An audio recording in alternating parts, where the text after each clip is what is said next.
공적 기도에 대해서 우리가 나누도록 할게요. 그러면 우리가 이때까지 나눴던 게 전체적인 게 다 여기 있어요. 그게 뭐냐면 교회와 예배는 떼놓을 수 없는 관계라는 겁니다. 왜? 교회는 예배 공동체입니다. 교회는 세상과 다른 곳이에요. 교회에서 예배를 떼놓고 이야기할 수 있다? 절대 없습니다. 교회를 예배랑 분리해서 이야기할 수 있냐? 할 수가 없어요. 왜? 교회가 예배 공동체니까. 그래서 우리의 개혁교회들, 특별히 종교개혁 이후로 예배당의 모습을 보면요, 참 신기합니다. 말씀을 듣고 예배를 드릴 수 있는데 최적화된 공간이었습니다. 다른 것도 아니었어요. 천주교 같은 경우는 뭐 어떻습니까? 예배를 드리며 앞서서 수많은 성산들 지나가고 수많은 스테인드 글라스며 교회를 아주 웅장하게 꾸며요. 그러면서 엄청 유용있게 만듭니다. 그러나 정말 단순해요. 교회는요. 왜? 예배를 어떻게 드릴 수 있는가? 정말 예배를 과연 어떻게 우리가 중심 가운데 잘 드릴 수 있는가? 이게 핵심이기 때문에 교회에서 예배 공동체로서 그 예배를 어떻게 드릴 수 있는가가 가장 큰 핵심이었습니다. 그 교회를 예배랑 떨어뜨려서는 생각할 수 없다는 거죠. 그러면서 우리가 이 예배를 드리면서 우리의 예배의 자세 중요하다는 겁니다. 왜요? 공적인 예배, 이게 사적 예배의 핵심이기 때문입니다. 여러분, 주일날 예배 안 드리죠? 한 주간, 두 주간, 세 주간, 한 달 지나잖아요. 그러면 그 사람의 삶의 신앙에서 신앙인으로서 성장할 수 있을까요? 해봤는데 안 됐어요. 그렇죠. 해봤는데 안 됩니다. 저는 출산하고 나서 한 2개월을 쉬고 왔거든요. 그러니까 엉망이 됩니다. 물론 특별한 상황. 보통 우리가 코로나19로 인해서 예배 3년 쉬었습니다. 많은 교회에서 온라인으로 3년 쉬는 사람들이 있어요. 그 사람들이 신앙적으로 정말 위대하고 뛰어난 사적인 개인적인 하나님에 대한 놀라운 은혜 가운데 나가냐? 못 나갑니다. 그래서 찾아온 분들도 있잖아요. 도저히 그게 불가능하다. 공적 예배는요, 여러분 사적 예배의 기초가 됩니다. 그래서 중요한 거예요. 공적 예배가 다 무너지면요, 사적 예배는요, 사적인 경건, 개인적인 경건 다 무너집니다. 그와 더불어서 우리의 자세는요, 뭡니까? 이방의 예배와 다릅니다. 소위 말하면 불교의 그런 뭡니까? 예불과 아니면 이슬람교의 종교에서 드리는 그런 예배랑 정말 달라요. 뭐냐? 우리는 살아계신 하나님 앞에 나온 교제라는 겁니다. 여러분이 매주 예배 드리는 그 장소는 누가 계신다? 하나님이 계신다. 근데 그 하나님은 어떤 분이다? 살아계신 분이라는 거예요. 교제라고 하는 것은 살아있는 분하고의 함께 나누는 관계입니다. 그게 교제예요.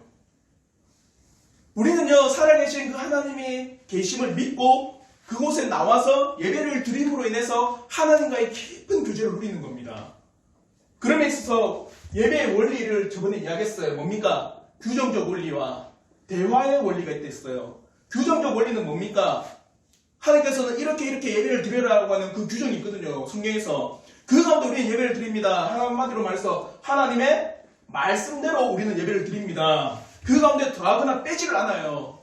어제 하나님께서 성경 가운데 우리에게 허락하신 그 말씀의 그 기준 안에서 우리가 그럼 어떻게 예배를 드려야 되는가? 그러면서 하나님의 말씀이 선포되는 시간, 그와 더불어서 또 뭐가 있어요? 말씀과 성찬 중심, 한마디로 성례 중심의 그런 예배를 드렸습니다.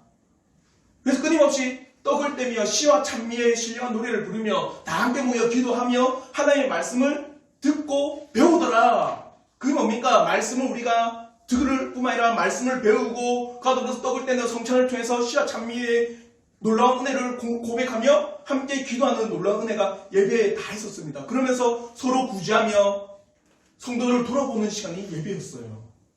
그게 규정적 원리입니다. 그와 더불어 대화의 원리 뭡니까? 좀 전에 말했지 살아계신 하나님이랬잖아요. 맞죠? 그 살아계신 하나님께서 우리에게 말씀, 즉 임하시고 우리는 그 말씀에 응답하여 고백하고 그게 예배예요.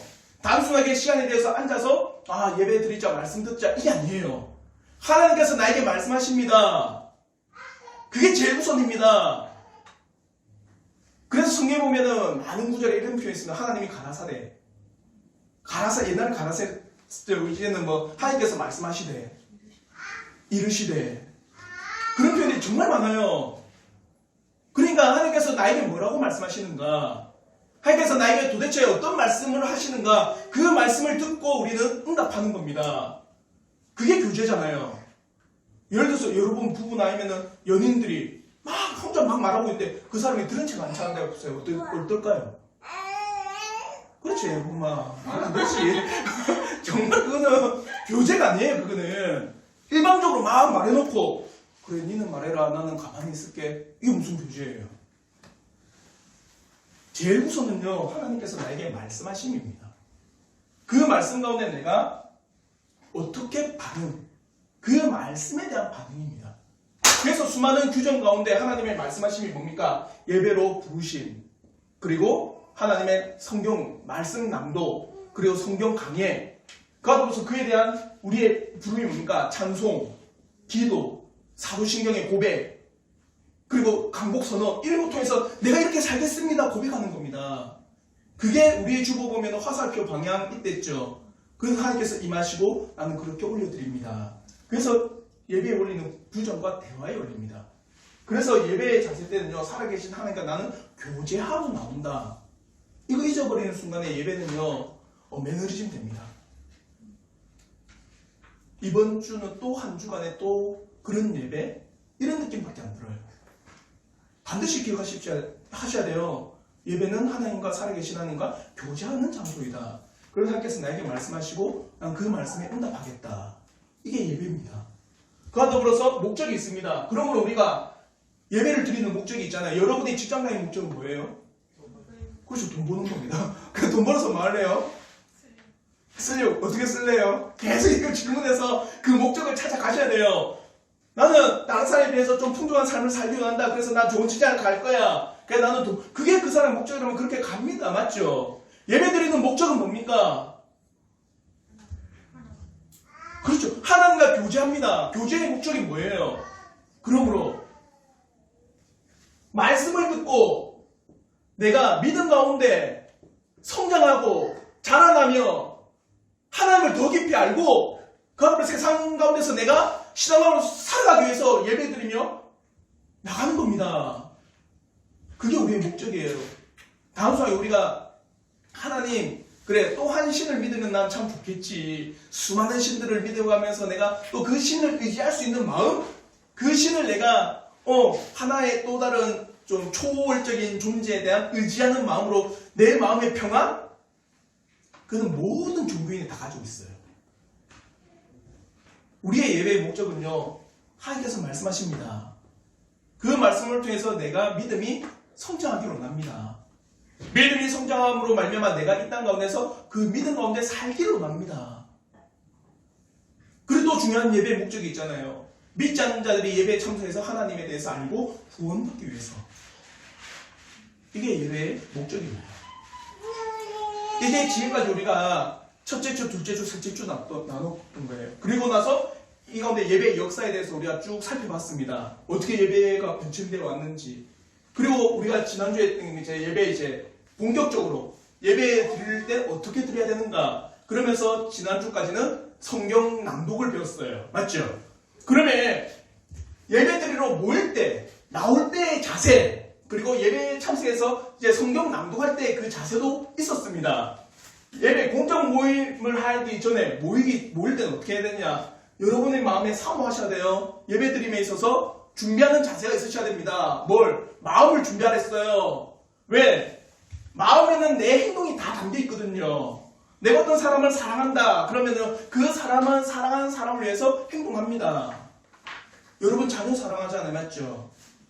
그럼 그 자녀를 위해서 우리가 움직이지 않나요? 안 사랑해보세요. 젖을 왜 줘요? 애기한테 왜 우유를 왜 줘요? 분유를 타서 왜 줍니까? 사랑하기 때문이에요. 그건 사랑하기 때문에 나오는 당연한 행동입니다. 우리가 예배를 모일 때는요, 그 마음을 준비하십시오. 지금 당신이 예배 드리고 있는 그 자리는 하나님과 대화하는 자리입니다. 하나님 말씀 가운데 당신이 믿음 가운데 성장하는 자리입니다. 그러니 예배 모일 때 당신의 마음을 준비해서 나오십시오. 그 토요일은 예배를 준비하기 위한 날입니다. 토요일에는 좀 한 주간을 돌아보면서 좀 마음의 여유도 가지고 또 육체의 노동도 잠시 줄이고 그렇게 나와야 돼요. 그리고 또 예배 공적 자리에 모이면 어떻게 하랬어요? 재밌잖아요. 두리번거리지 마라. 맞죠? 들었죠? 왜 두리번거리지 말라면 그 당시에 천주교회 예배 때 성상이 쫙 있으니까 이 성상에 한번 만져봤다가 처음에는 마리아상이 기도합니다. 제 예배당 자리에 들어오기 전에 수많은 성상이 쫙 성인의 상이 있으니까 베드로 상, 이거는 도마상, 그 성인들의 만져요. 이거 그 소현자매가 그래 필리핀에 선교 갔다가 필리핀은 천주교잖아요, 맞죠? 발이 반짝반짝하대요. 베드로인가 하니까 누구 발이 그걸 만지면 자기의 죄가 사여진다고 생각해서 발이 맨질맨질합니다. 그래서 천주교에 보면 스테인드 글라스면 천장에 보면 벽화며 그걸 보고 우와 하지 말라는 거예요. 지금 그걸 보러 온 게 아니다. 예배는 하나님 만나러 왔기 때문에 너희는 두리번거리지 마라. 그러면서 예배에 이제 다 모였습니다. 그리고 예배를 모인 후 어떻게 하냐? 순서에 따라서 진행되게 행동하라. 예를 들어서 늦게 올 수도 있습니다. 그건 우리가 불강력적으로 때로는 차가 막혔을 때 늦게 올 수도 있어요. 그럴 때는 어떻게 하냐? 오늘날 많은 사람들이 이렇게 하잖아요. 늦게 오면은 그 순서에 안 맞게 또 이야기합니다. 옆에서 어떻게 잘 왔냐고. 그렇게 하지 말라는 거예요. 그 순서에 맞게 그게 만약에 찬송의 시간이면 찬송해라. 그 시간에 만약에 기도하는 시간이면 기도해라. 그 시간에 말씀을 듣는 시간이면 자리에 앉아서 말씀을 들어라. 순서에 맞게 하라는 겁니다. 그러나서 이제는 성경을 낭독합니다. 성경이라고 하는 것은 뭐냐? 핵심이에요. 교회의 핵심입니다. 성경은요. 그게 말씀을 낭독한다. 단순하게 오늘 주어진 말씀만 낭독한 게 아닙니다. 특별히 찬송도 말씀입니다. 그래서 우리는 내년에 시편 찬송한 데 있죠. 왜? 찬송이 하나님의 말씀에 대한 고백이거든요. 그리고 찬송 말씀을 들은 후에 찬송을 부르잖아요. 맞죠? 그 말씀에 따라서 내가 이렇게 찬송을 드립니다. 그래서 찬송 시간도 말씀의 시간입니다. 기도도 마찬가지예요. 기도도 어떤 시간입니까? 말씀의 시간입니다. 내가 이렇게 말씀을 듣고 이렇게 말씀이 깨달아지길 원합니다. 그 기도하잖아요. 그 가운데 있는 하나님 앞에 또 구약이나 신약이나 한 편을 쭉 읽어나가는 정말 이 성경 봉독이라고 하는 거, 성경 낭독이라는 것은 사소한 게 아니라는 겁니다. 모든 예배 가운데 있는 가장 큰 핵심이 성경 낭독이에요. 그러면 재밌는 것도 있죠. 성경 낭독은 누가 할 수 있다? 성경 낭독은 글을 읽는 모든 사람, 그런 표현이 있습니다. 왜? 그 당시에는 문맹률이 그렇죠. 글자를 잘 몰랐던 시대거든요. 그러니까 글을 읽는 모든 사람은 성경을 읽으십시오. 그렇게 이야기해요. 그렇다고 공적인 자리, 즉 공적 예배를 드림에 있어서 성경을 낭독할 수 있는 사람은 목사와 교사와 신학생, 노예의 허락을 받은 사람이 성경을 낭독할 수 있다. 이게 예배 모범이었습니다. 그리고 이제 오늘은 뭐냐? 기도. 정말 우리가 예배 때 빠지지 않는 게 기도잖아요. 맞죠? 그러면서 기도는 어떻게 드려야 되냐? 그러면서 설교 전 공적 기도에 관하여 이게 제가 줄여서 뒷페이지 한 장 반입니다. 실제로 웨스트민스터 신앙고백서 예배 모범의 기도에 관하여서는요 거의 3장 분량이에요. 이렇게 세상에 기도하라 이렇게 이야기합니다. 근데 재밌는 게 뭐냐면 공적 기도의 목적에 대해서는요 죄에 대한 부분입니다. 설교할 목사는 자신과 듣는 자들의 마음이 자신의 죄를 바르게 깨닫도록 애통해야 하며 하나님의 은혜에 대해 줄이고 목마르며 부끄러움과 거룩한 떨림의 모습으로 죄에 대한 더 완전한 고백으로 나가야 된다. 그러면서 기도 모범이 원죄에 대해, 자범죄에 대해, 회중의 죄, 먼저는 죄에 대한 고백이 우선이에요. 왜 죄에 대한 고백이 우선일까요? 왜 죄에 대한 고백을 제일 먼저 웨스트민스터 신앙고백서 우리에게 가르쳐 줄까요?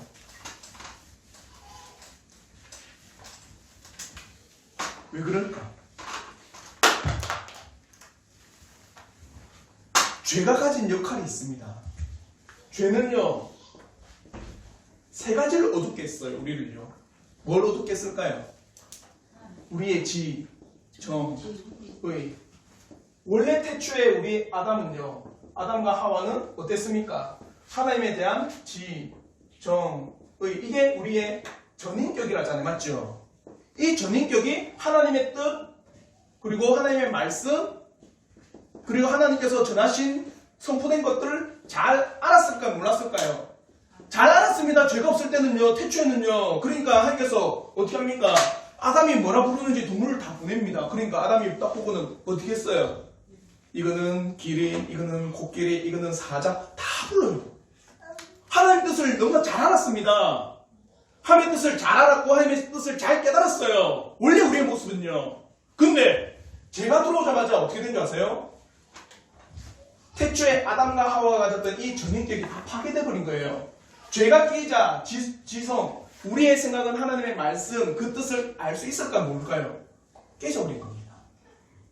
하나님의 뜻을 모르니까 우리의 마음에는 하나님의 뜻이 새겨질까요? 안 새겨져요. 모르니까. 그러면 우리는 의지적으로 하나님의 뜻을 행할 수 있을까요? 못해요.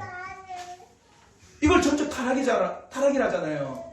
그러니까 죄가 끼는 순간에 어떤 현상이 발생하느냐? 하나님의 말씀에 대해서 모르는 일이 발생합니다. 그러니까 최우선으로 기도한 게 뭡니까? 죄에 대한 고백이에요. 그 죄로 인해서 우리가 어떤 형편에 놓여져 있는지, 한 주간 또 우리는 어떻게 죄 가운데 살아갔는지, 그리고 우리의 성도들이 어떤 죄 가운데 또 빠져 있는지, 그래 이 모든 것을 용서하여 주시고 그 시간에 성경 공독이라 했죠. 맞죠? 말씀을 내가 잘 깨달아갈 수 있도록 죄에 대한 고백을 먼저 하는 거예요. 그하도록 뒤에 보면 하나님의 자비를 구합니다. 용서해달라고. 그런 죄를 용서해달라고 자비를 구하고, 더 중요한 거는 뒤에 보면 5번부터 쭉 이야기하면 공교회를 위한 기도, 모든 권세, 즉 이 땅에 있는 권세, 나라를 위해서 기도를 했습니다. 그래서 여기에 제가 기록 안 했지만 그 당시 영국, 잉글랜드 왕을 위해서 기도를 했어요. 그 이름까지 등장합니다. 왜냐? 왜 이 나라를 위해서 기도해야 될까요? 여러분 나라를 위해서 기도합니까? 나는 밤새도록 우리나라의 이 안녕과 평화를 위해서 눈물을 흘려가면서 난 기도합니다. 잘 안 하죠. 나라를 위해서. 근데 웨스트민스터 신앙고에서는 나라를 위해서 기도하랍니다. 왠지 아세요? 만약에 우리나라가 지금 전쟁 중이다. 여러분 주일날 예배를 드릴 수 있을까요? 여러분이 자녀를 저렇게 품에 안고 정말 평화롭게 예배 자리에 나와서 하나님의 말씀을 들을 수 있는 시간들이 과연 많이 주어질까요? 전쟁 중에? 지금 우크라이나랑 러시아랑 전쟁하고 있잖아요. 맞죠? 과연 그 나라에서, 특히 우크라이나에서는 하나님에 대한 예배가 온전히 진행될 수 있을까요? 그래서 나라를 위해서 기도를 하라는 거예요. 왜? 우리는 이 나라, 세상 나라에도 속한 자기들이기 때문에.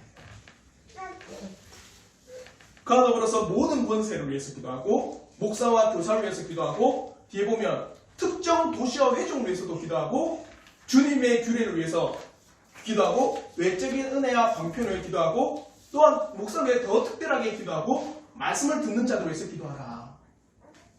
정말 세세하죠? 제가 이거 3분의 1밖에 안 보고 온 겁니다. 실제로 웨스트민스터 신앙고백서에 기록해놓고 이렇게 기도하십시오라고 던져줘요. 근데 재밌는 게 있어요. 우리 한번 이 페이지 어떻게 기도하라 맨 끝에 보면은 우리는 이것이 일반적인 공기도에 있어서 뭐라고 하느냐? 목사가 신중하게 판단하여 이 기도문 중에 일부를 설교 후로 늦추거나 혹은 설교 전에 하는 기도에서 나중으로 지정된 감사 기도의 일부로 드릴 수 있다. 한마디로 이렇게 기도하는 것이 참 예배 모범이다. 기도의 모범이다. 그러나 이게 너희들에게 반드시 이렇게 하라. 이게 아닙니다. 이해가 되죠? 이거 예를 들어서 질문 하나 드릴게요. 교리. 우리가 오마가 배우는 돌트 신조라든지 교리를 배우잖아요. 맞죠? 교리는 성경일까요? 성경이 아닐까요? 아닙니다. 오직 유일하고 절대적 진리는 성경밖에 없어요. 그러나 교리는 뭐냐? 성경에서 추출된 내용이기 때문에 우리도 그에 대해 신뢰하고 고백을 하는 겁니다. 웨스트민스터 신앙고백서가 이야기한 건 뭐냐면 이거예요. 이게 당신들의 율법적인 뭡니까? 강요가 아니라는 거예요. 만약에 이게 절대적으로 이렇게 해야 됩니다라면 이게 뭐가 되는 겁니까? 그렇죠. 성경이 되는 거예요. 이게 아주 아름다운 기도의 내용이고 기도의 순서고 이렇게 기도하는 것이 참 아름다운 모범이지만 그 교회에 따라 그 목사에 따라서 그에 대해서 앞에 하든 뒤에 하든 나눠서 하십시오. 이렇게 이야기하는 겁니다. 근데 여러분 꼭 기억하셔야 되는 게 있어요.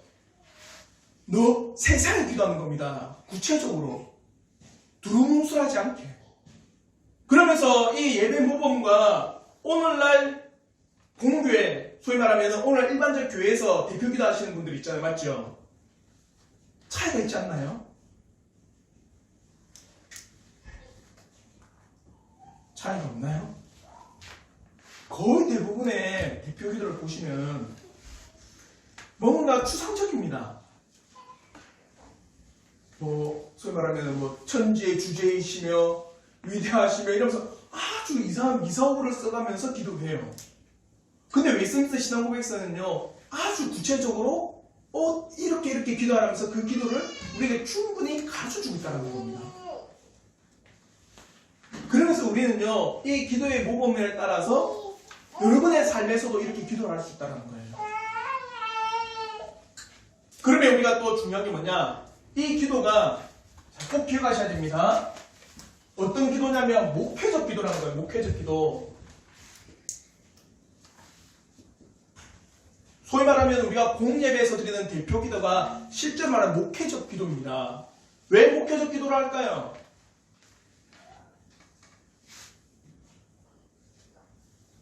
왜냐면 그 교회 성도들 항상 예배를 드리러 나오는 그 성도를 위한 기도이기 때문에 목회적 기도입니다. 그 성도의 형편을 살펴보며 그 성도의 상황을 살펴보며 드리는 기도이기 때문에 목회적 기도로 하는 거예요. 대표 기도라는 말은 별로 좋은 말이 아닙니다. 그러면서 이 예배 기도를 함에 있어서 기본적으로 꼭 포함되어야 될 내용을 쭉 보시면 하나님의 영광을 높이는 일, 감사, 회개, 간구, 다른 사람을 위한 기도, 감사해서 주님이 주신 각양 은혜, 예수 그리스도로 말미암아 얻은 영생의 소망과 성령의 은혜, 회개와 간구와 다른 사람을 위한 이 충분한 도구를 여러분이 이 기도 때 다 드려야 된다는 거죠. 그래서 목회적 기도라고 이야기를 합니다. 제가 첨언으로 하나 나누는 게 뭐냐? 도구 기도와 중보 기도. 이건 잘 아시죠? 중보 기도는 좋은 표현이 아닙니다.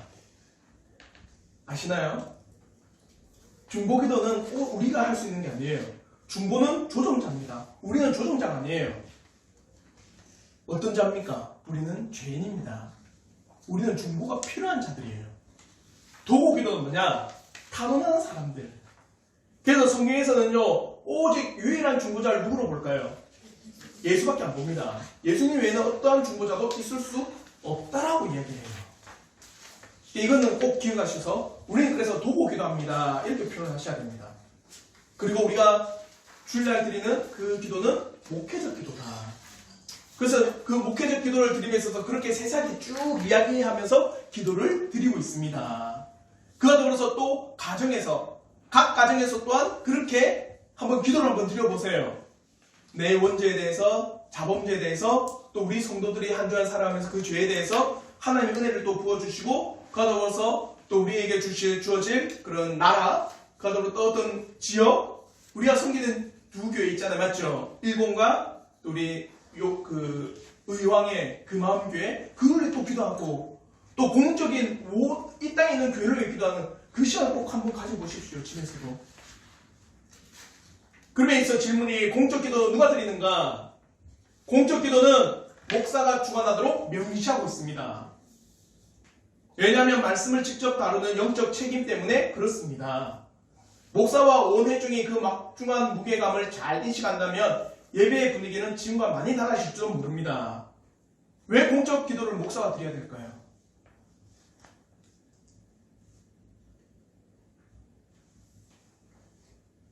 왜냐하면 예배 가운데 행해지는 게 목사의 일이기 때문입니다. 영혼을 직접 다루는 문제이기 때문에 목사에게 맡겨진 거예요. 그러면 자요, 오늘날 대표기를 보십시오. 목사가 기도한다. 근데 오늘날 교회 보면은 어떻습니까? 장로님들이 대부분 기도합니다. 가도 일부는, 만약에 대형교회 같으면 일부는 누가 기도합니까?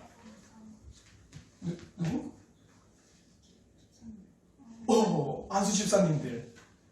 일부는 안수 집사님들이 하고 2, 3부는 장로님들이 하고 거의 대부분이 그래요. 성경적이지 않은 거죠. 그러니까 장로는 기도할 수 없느냐? 장로님은 기도 못할까요? 할 수 있어요. 할 수 있어요. 근데 중요한 게 있습니다. 자요. 뭐라냐? 장로의 기도는 불가능한가? 물론 불가능하다고 할 수 없습니다. 대신에 장로가 사실상 목회의 동반자인데 양떼를 잘 돌보느냐? 한마디로 정말 주의하셔야 됩니다. 이거는요. 자리만 차지하느냐? 아니면 정말 목양하고 있느냐? 누가요? 장로가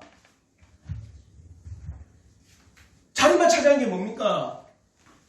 정말 성도들을 돌아보지 않고 성도들을 신방하지 않고 성도들을 위해서 살피지 않는데 나중에 내가 장로네 하면서 당회에 들어가고 당회 인도하고 당회에 대해서 이래저래 그렇게 하는 건 자리만 차지하는 겁니다. 장로의 역할이 뭡니까? 도리를 총찰한다 이래 돼 있습니다. 헌법에 교회의 도리를 총찰한다. 이게 뭐냐면 이 교회가 정말 교리적으로 온전히 잘 세워지고 있느냐 이걸 살펴보는 게 장로예요. 그러니까 장로가 해야 될 일은 뭡니까? 목사가 교리적으로 설교 제대로 하고 있느냐 살펴야 돼요. 여기서 우리 남자 성도들이 때로는 시간 되어서 장로가 됐습니다. 그럼 우리가 개척했기 때문에 제가 말하면 다 법인가요? 남자 성도들이 장로 됐어요. 제가 하는 그 모든 설교나 이런 강의 내용이나 이 모든 것들이 우리가 배우는 교리에 합당한가를 잘 살펴보셔야 됩니다. 그리고 그걸 지적하셔야 돼요. 목사님 이거는 우리가 배우는 교리와 다릅니다. 이거는 세상적인 가르침입니다. 그게 장로의 역할이거든요. 그 아들로 뭐라냐? 신방하여 보고한다 이래 되어 있습니다. 헌법에 장로가 신방하여 성도들이 어떤 상황인지를 목사에게 보고해 급히 찾아갈 성도들이 있다면 함께 가서 화물을 그리고 어려운 성도를 신방한다. 이게 목양이잖아요. 목회적 기도라는 게 뭡니까? 성도를 위해서 기도하는 거잖아요. 그러면 그 성도를 위해서 기도하는데 장로가 성도를 안 돌아보는데 어떻게 기도할 수 있을까요? 그래서 단서를 단 겁니다. 장로가 목사와 함께 성도를 잘 목양하고 있을 땐 목회적 기도를 할 수 있다. 오늘날 많은 차이가 있죠. 혹시 자매 교회에서는 장로님 신방을 하시나요? 저희 장로가 없어요. 아직 없어요? 저 교회라서. 네, 같은 개척교회입니다. 그래서 거의 대부분의 저도 이제 거의 20년을 목회를 했지만 장로님이 신방한다는 건 저는 찾아보지 못했어요. 장로님이 어떤 사람이냐? 꼭 집사의 일을 하는 것 같습니다. 오늘날 일반적인 교회의 장로들은요. 재정적 일만 하고 교회 행정적 일만 해요. 맞죠? 재정적 일만 하고 행정적 일만 하고 어떻게 하면 교회를 행정적으로 사무적으로 잘 돌볼까? 이게 장로의 일을 하고 착각하고 있습니다. 그건 집사의 일입니다. 장로는 성도를 잘 신방하고 돌아보며 환우를 위해서 기도하며 그에 대해서 특별한 일일 때 목사에게 보고해서 함께 그 위해서 기도하는 게 장로 역할입니다. 그 일을 위해서 장로가 주어진 건데 만약에 그렇게 하는 장로가 있다면 그는 어떻게 해요? 목회적 기도를 할 수 있다 이렇게 이야기합니다. 아시겠죠? 그러면서 공적 기도의 내용에 대해서 보시면 웨스트민스터 예배 모금에서 예배 가운데 공적 기도를 드림에 있어서 가장 우선이 되는 것은 죄에 대한 고백이다. 죄를 사하여 주셔서 사면에게 기도하고 모든 교회와 나라와의 권세와 말씀을 위해서 인도하는 목사와 교사와 말씀을 듣는 우리 모든 회중을 위해서 기도해야 되는 것이다. 이게 쭉 보면요. 모든 기도의 귀결이 누구에게? 예수께로 가 있습니다.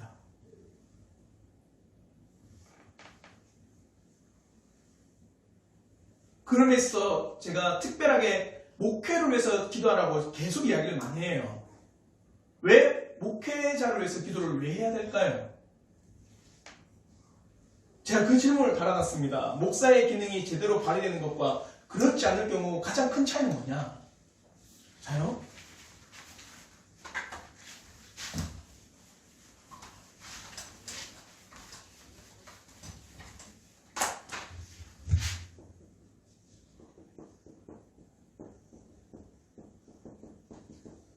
목사는 누구인가? 목사는 누굴까요? 목사는 어떤 사람일까요? 신학교 4년, 일반대학교 4년, 그 신대원 3년, 그리고 강도사 고시, 목사 고시 쳐서 거의 8년에서 9년을 공부해서 합격한 사람이 목사입니까? 이거는 뭡니까? 자격이겠죠. 목사는 뭘까요?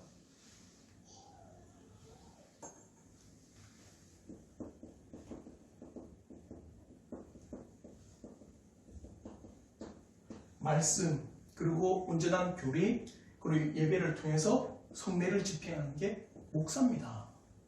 그래서 우리가 목사가 안수받을 땐 어떻게 합니까? 웨스트민스터 신앙 고백서를 잘 가르칠 것을 다짐하느냐라고 하면서 안수를 받아요. 이게 목사의 기능입니다. 이거는 자격이고 대학교 4년을 졸업하고 신대원 3년을 졸업하고 가더불어 강도사 고시를 합격하고 목사 고시를 합격해서 당신은 이제 목회를 할 수 있습니다. 이건 자격이지. 이건 누구나 다 딸 수 있습니다. 영어만 잘하면 영어만 잘하면 신대원 합격합니다. 요즘에 1대1이라는데 저희가 다닐 때 5대1, 6대1이었는데 이제 1대1이래요. 넣으면 다 들어갑니다. 그래서 제가 요즘에 화가 많이 났죠. 내가 있을 때는 어떤 사람은 구술을 한 사람도 있었거든요. 제 후배 중에 한 명은 구술을 했어요. 구술을. 이건 자격이죠. 이걸 가지고 목사라고 할 수 있는 건 아닙니다. 예를 들어서 여러분 운전면허증 다 가지고 계시죠? 근데 그 운전면허증이 장롱면허가 있다 해서 어떤 면허를 합니까? 장롱면허라고 합니다. 장롱면허 운전을 할 수 있지만 못해요. 하면 어떻게 됩니까? 사고 나요. 자격 있으면 뭐합니까? 있어서 사고나 운전하실 말라고 하는 하나님의 계시가 있어요. 자요, 목사 자격이 있으면 뭐예요? 목사가 정말 뭘 해야 되는지 말씀을 온전히 그 도리에 따라 신구약의 그 말씀을 온전히 잘 전하는지, 어디에 기초하여 교리에 기초하여 잘 전하고 있는지, 그와 더불어서 예배를 온전히 하나님의 말씀에 입각하여 잘 인도하고 있는지, 드리고 있는지, 그와 더불어 성례를 온전히 집행하고 있는지, 이게 총체적으로 목사의 일이잖아요. 맞죠? 근데 목회적 기도, 목사를 위해서 왜 기도하느냐? 이걸 잘 안 하고 이게 안 되잖아요. 뭐가 안 되는 줄 아세요? 교회가 이상해져 버립니다. 교회가 실제로 그래요. 목사가 경영체입니다. 이제는 목사가 경영을 해요. 그 교회는 어떻게 되는 줄 아세요? 그렇죠. 사업장이 됩니다.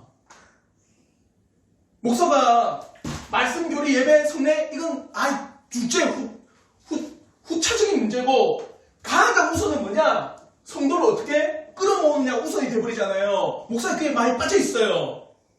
정말 해야 될 이건데, 그래서 하나님 나라의 복음이라는 것, 예수 그리스도에 대한 몸의 십자가를 전해야 되는데, 그러지 않고 어떻게 하면 성도를 잘 끌어모아서 올 수 있을까에 빠지면요 어떻게 하는 줄 아세요?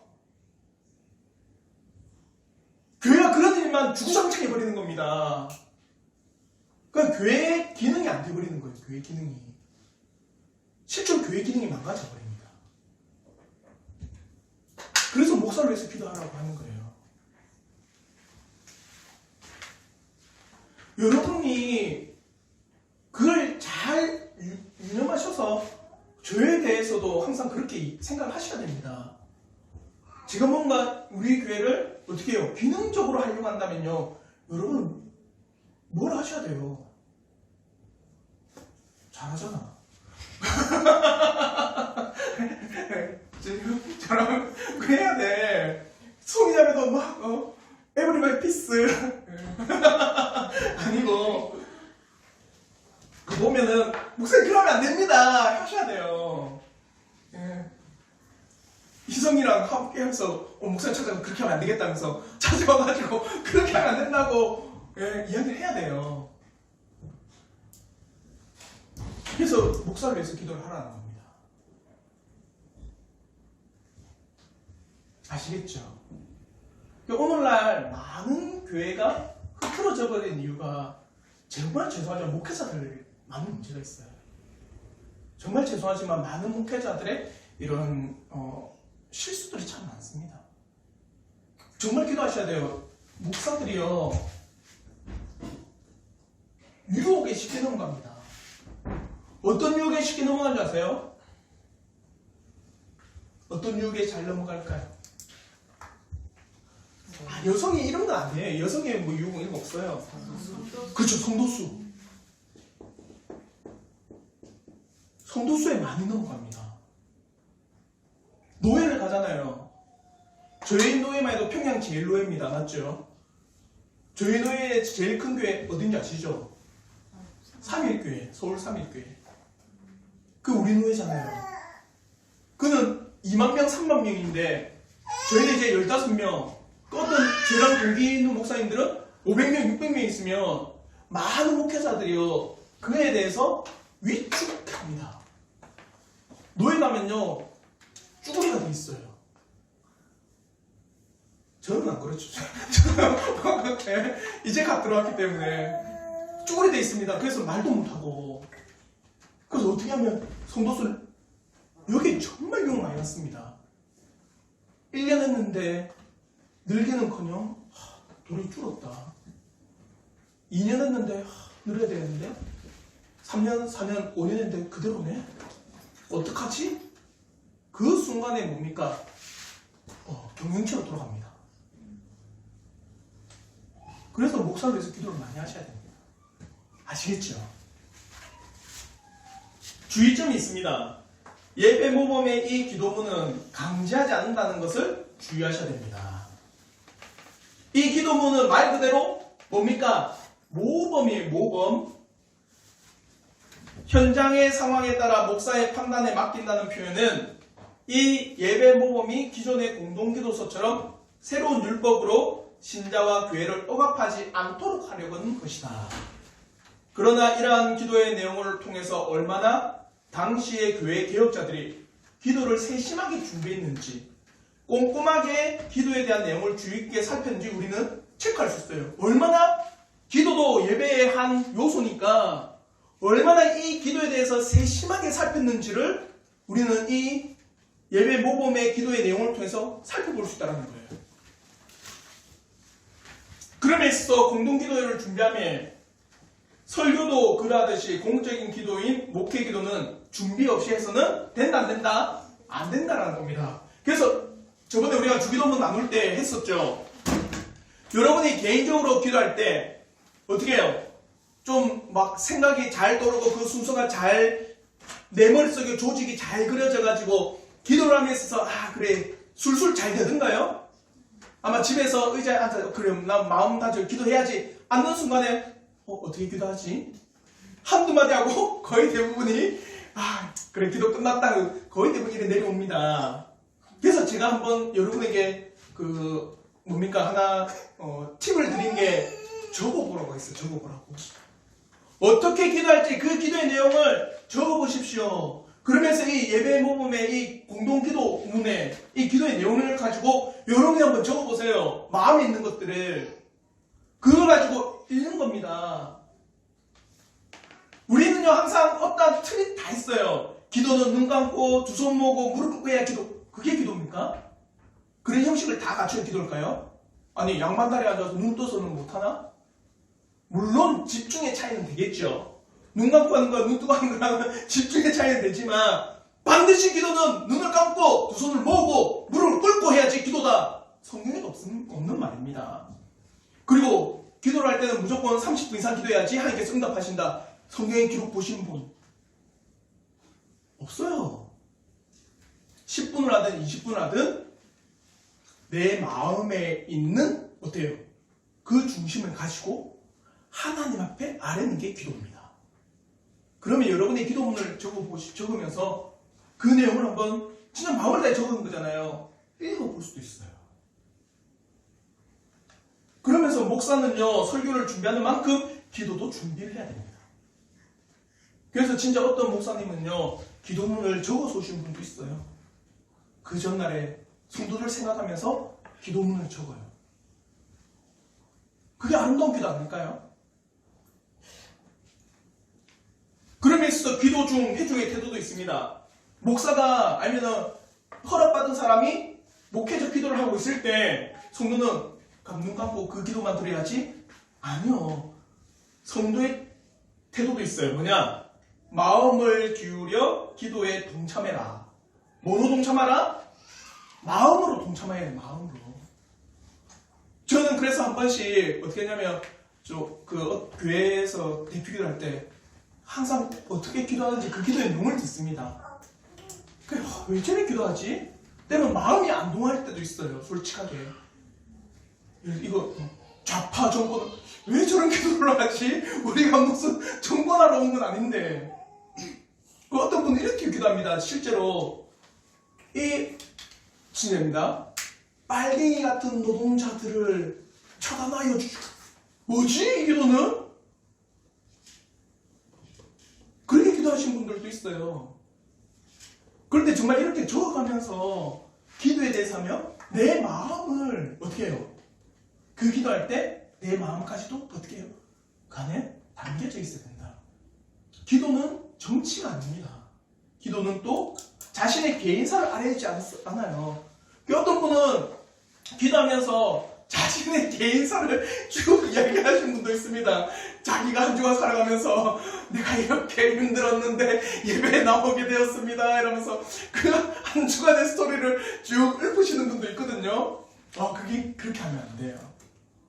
그러니까 여러분도 한번 집에 꼭 기도문을 적으실 때 어떻게 기도해야 되는지 그 기도의 내용을 한번 세상에 한번 적어보십시오. 그러면서 그 기도가 하나님께서 받으시고 그렇게 기도를 하셔야 됩니다. 그리고 또 뭐라느냐? 아멘으로 반응함으로써 자기의 기도로 삼아야 한다. 아멘으로 반응을 하는 겁니다.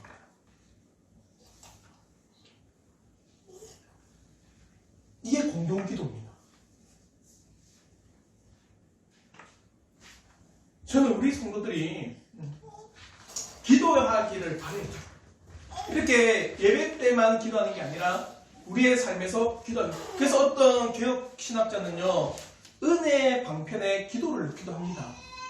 우리는 은혜의 방편은 말씀과 성례다 이렇게 하잖아요. 근데 어떤 분들은 그렇게 말씀과 성례를 내 마음에 깊이 새길 수 있도록 기도까지도 은혜의 방편으로 보시는 분이 있습니다. 때로는 많은 분들은 이 기도를 통해서 은혜를 받는다라고 해요. 실제로. 그래서 기도는요, 성도의 삶의 핵심입니다. 기도를 통해서 때로는 말씀에 대한 깊은 마음의 감화, 기도를 통해서 우리가 성도로서 살아갈 수 있는 마음의 깊은 은혜도 체험할 수 있습니다. 그러므로 오늘 꼭 기도하셔서 내 자녀를 위해서, 내 아내를 위해서, 내 남편을 위해서 기도문을 한번 쭉 적어보십시오. 이 기도의 순서에 따라서 원죄와 자범죄와 회중의 죄, 그와 더불어서 하나님의 삼위 하나님의 죄 용서하심, 그리고 더불어서 교회를 위해서, 그리고 이 나라를 위해서, 그리고 목사를 위해서, 또 우리가 섬기고 있는 교회를 위해서, 또 외적 은혜의 방편을 위해서, 그리고 말씀을 듣는 이 한 주간을 위해서 한번 적어보십시오. 그리고 마음으로서 이것을 기도로 읽어보십시오. 그래서 정말 우리 성도들이 기도하는 은혜가 있기를 진심으로 바라겠습니다. 혹시 이 공적 기도에 대한 질문이 있으십니까?